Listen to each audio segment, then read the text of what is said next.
మరికాసేపట్లో Telangana cabinet సమావేశం. CM Revanth అధ్యక్షతన సచివాలయంలో మంత్రివర్గ భేటీ. రైతు భరోసా విధి విధానాలకు ఆమోదం తెలపనున్న సర్కార్. రేషన్ కార్డులు, ఇందిరమ్మ ఇళ్లపై చర్చలు.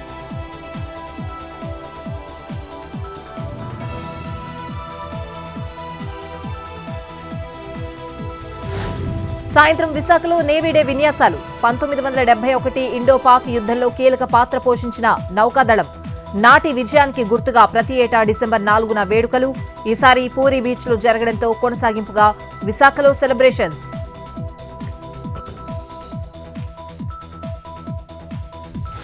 హైదరాబాద్ లో ప్రపంచ తెలుగు సమాఖ్య 12వ వార్షికోత్సవం.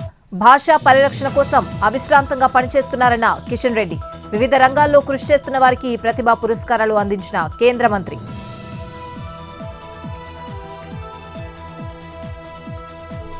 ఏపీ సెక్రటేరియట్లోని మినిస్టర్ల పేషీల్లో టెన్షన్. వ్యక్తిగత సిబ్బందిపై ఇంటెలిజెన్స్ నివేదికలు. ఇప్పటికే హోంమంత్రి అనిత పిఏపై వేటు. పోలీస్ బదిలీలో చేతివాటం ప్రదర్శించినట్లు ఆరోపణలు.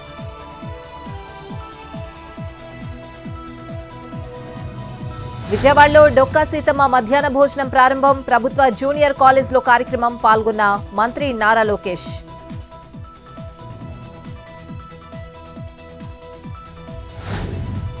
కూటమి ప్రభుత్వంలో పోలవరం నిర్వాసితులు సంబరాలు చేసుకుంటున్నారు. సర్కార్ 832 కోట్లు విడుదల చేసిందన్న మంత్రి నిమ్మల రామానాయుడు.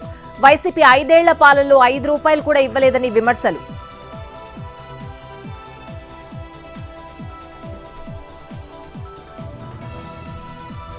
కూటమి ప్రభుత్వంపై మాజీ సీఎం జగన్ విమర్శలు. ప్రజలకిచ్చిన వాగ్దానాలను గాలికి వదిలేశారంటూ ట్వీట్.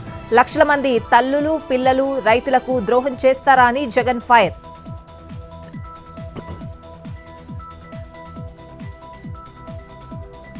రంగారెడ్డి జిల్లా షాద్నగర్లో మంత్రి సీతక్క పర్యటన. పలు అభివృద్ధి పనులకు శంకుస్థాపనలు. మహిళా సంఘాలకు 50 కోట్ల రుణాల చెక్కుల పంపిణీ.